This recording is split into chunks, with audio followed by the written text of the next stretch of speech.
नमस्कार साथियों, हमारी बॉर्डर्स को सिक्योर करने के लिए, साथ ही दुश्मन देशों में डेटरेंस क्रिएट करने के लिए भारत के द्वारा डिफेंस सेक्टर में लगातार प्रयास किया जा रहा है। हाल ही में इस सिलसिले में एक खबर निकल कर आती है कि हमारी स्वदेशी रूप से निर्मित ब्रह्मोस मिसाइल की रेंज को आगे बढ़ाने का काम डीआरडीओ के द्वारा करना शुरू कर दिया गया है। जो ब्रह्मोस मिसाइल भारत और रूस के द्वारा जॉइंट रूप से निर्मित की गई है, उसकी रेंज अभी के लिए 300 से 400 किलोमीटर है और उसकी रेंज को बढ़ाकर अब 700 से 800 किलोमीटर करने का प्रयास डीआरडीओ के माध्यम से किया जा रहा है। और यहाँ पे इसके साथ ही भारत इस्लामाबाद तक, पाकिस्तान की राजधानी इस्लामाबाद तक सीधा वार करने में सक्षम हो जाएगा। इस्लामाबाद और दिल्ली के बीच की दूरी 700 किलोमीटर है और यही ब्रह्मोस मिसाइल की जो रेंज एक्सटेंड की जा रही है वो भी 700 से 800 किलोमीटर की जा रही है।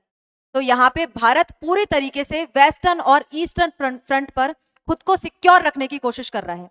तो आज के सेशन में इसी चीज की चर्चा हम करने वाले हैं। ब्रह्मोस मिसाइल के साथ साथ और भी चीजें हम देखेंगे कि किस प्रकार से भारत के द्वारा डिफेंस सेक्टर में आत्मनिर्भर बनने का प्रयास किया जा रहा है। तो सेशन की शुरुआत करते हैं। मेरा नाम है चारू गुप्ता और मैं स्वागत करती हूँ आप सभी का चारू एजुकेट्स पर। दोस्तों, सेशन में आगे बढ़े उससे पहले आप लोगों से एक रिक्वेस्ट, यदि चैनल पर आप लोग नए हैं तो चैनल को सब्सक्राइब जरूर से कर लें। इसके साथ ही वीडियोस आपको पसंद आती है तो उसे लाइक और शेयर भी जरूर से करना है।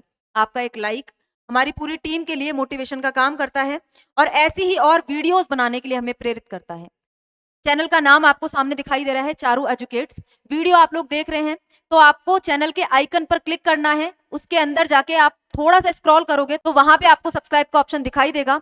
जरूर से चैनल को सब्सक्राइब करके बेल आइकन को भी प्रेस कर दीजिए, जिससे कि नोटिफिकेशंस वीडियो के आपको तुरंत से मिल जाए। आते हैं आज की वीडियो पर, किस प्रकार से भारत डिफेंस सेक्टर में लगातार एक के बाद एक नया कीर्तिमान स्थापित कर रहा है। ब्रह्मोस मिसाइल हमारी सुपरसोनिक क्रूज मिसाइल है। ब्रह्मोस मिसाइल के बारे में हम पहले भी काफी बार चर्चा कर चुके हैं। इस प्रकार से ब्रह्मोस मिसाइल के बारे में ही आप पहले देखिए। सुपरसोनिक क्रूज मिसाइल है। सुपरसोनिक मतलब साउंड की स्पीड से तेज। साउंड की स्पीड से कितना तेज? 2.5 से 3 मैक लगभग इसकी स्पीड है। इसके साथ ही इसकी जो रेंज है फिलहाल के लिए 300 से 400 किलोमीटर है, जिसको एक्सटेंड करके अब 700 से 800 मीटर किया जाएगा। इसकी बात करें तो ये जमीन से, जहाज से, पनडुब्बी से और विमान से, मतलब शिप से भी लॉन्च की जा सकती है, सबमरीन से भी लॉन्च की जा सकती है, एयर से भी लॉन्च की जा सकती है और जमीन से भी लॉन्च की जा सकती है। सब तरफ से हम दुश्मन को घेरने में सक्षम है, वार करने में सक्षम है। ब्रह्मोस मिसाइल का इस्तेमाल हमने पाकिस्तान में जो ऑपरेशन सिंदूर के दौरान पाकिस्तान के आतंकी ठिकाने नष्ट हुए थे उस दौरान भी किया था और ब्रह्मोस मिसाइल ने काफी अच्छा काम करके दिखाया था। पाकिस्तान के जो आतंकवादी ठिकाने हमने ऑपरेशन सिंदूर के दौरान नष्ट किए थे, उससे ब्रह्मोस मिसाइल काफी चर्चा में आई थी। अब स्पीड की जहां तक बात है, 2 से 3 मैक लगभग इसकी स्पीड है, साउंड की स्पीड से ज्यादा है। टेस्टिंग इसकी 2001 में ही कर ली गई थी। सबमरीन बेस्ड जो लॉन्च इसको किया गया था वो 2013 में किया गया था। सबमरीन से 40 से 50 मीटर की गहराई से भी ब्रह्मोस मिसाइल को लॉन्च किया जा सकता है। मतलब वाटर बेस्ड, लैंड बेस्ड और एयर बेस्ड ब्रह्मोस मिसाइल को बनाया जा चुका है। कहीं पे भी इसको लगा के दुश्मन को टारगेट किया जा सकता है। ऑपरेशन सिंदूर के दौरान जो पाकिस्तान के एयरबेस नष्ट किए थे उसमें, जैसा कि हमने डिस्कस किया, ब्रह्मोस मिसाइल ने काफी अच्छा काम किया था। अब ब्रह्मोस मिसाइल का एक हल्का वर्जन भी तैयार किया जा रहा है। इस ब्रह्मोस मिसाइल के हल्के वर्जन को स्पेशली सुखोई MKI-30 लड़ाकू विमान में लगाने के लिए तैयार किया जा रहा है।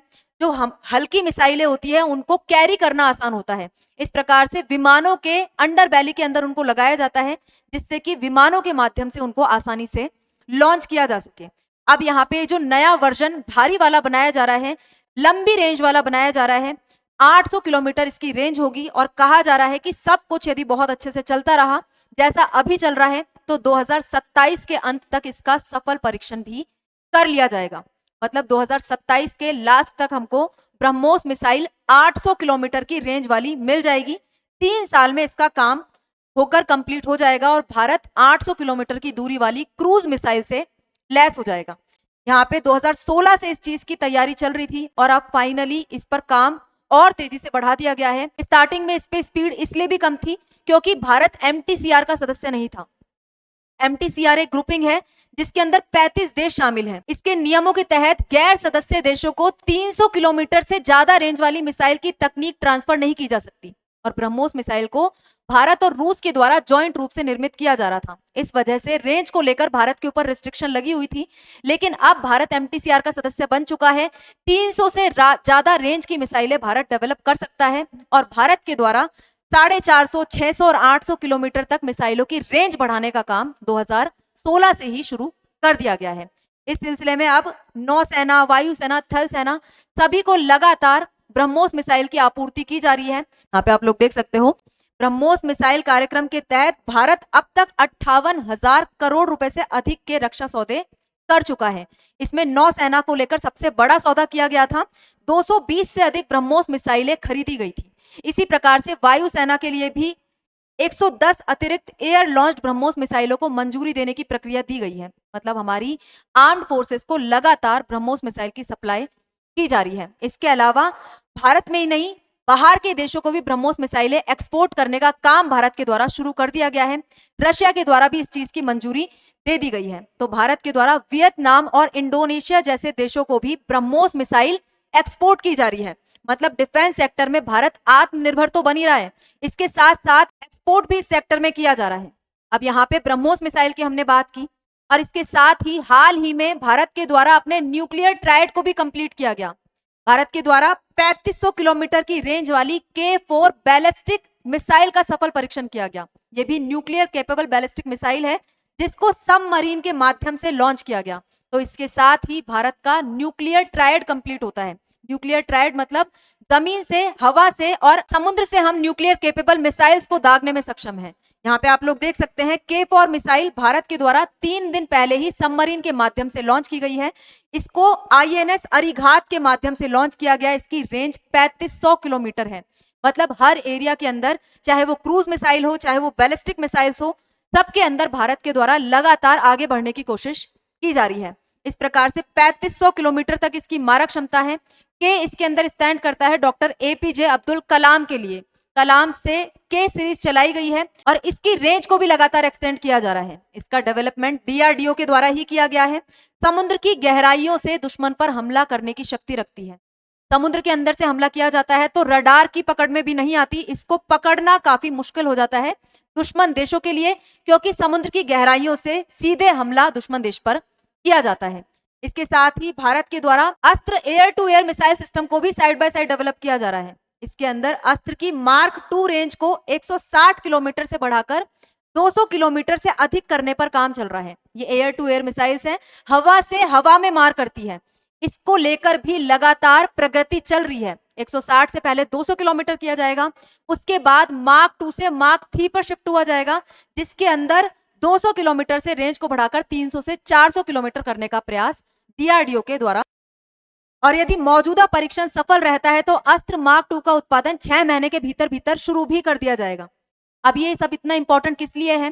क्योंकि फिलहाल के लिए जो हम मिसाइलें आयात करते हैं, जो छोटी दूरी की मिसाइलें हमारे द्वारा आयात की जाती है विदेशों से, चाहे वो रूसी मिसाइलें हो, चाहे फ्रांसीसी हो, या फिर इजराइल से आयात की जाने वाली BBR मिसाइल हमारे लिए काफी महंगी पड़ती है। और भारत के अंदर जिन स्वदेशी मिसाइलों को डेवलप किया जा रहा है वो भारत के लिए काफी अफोर्डेबल है और साथ ही साथ केपेबल भी है।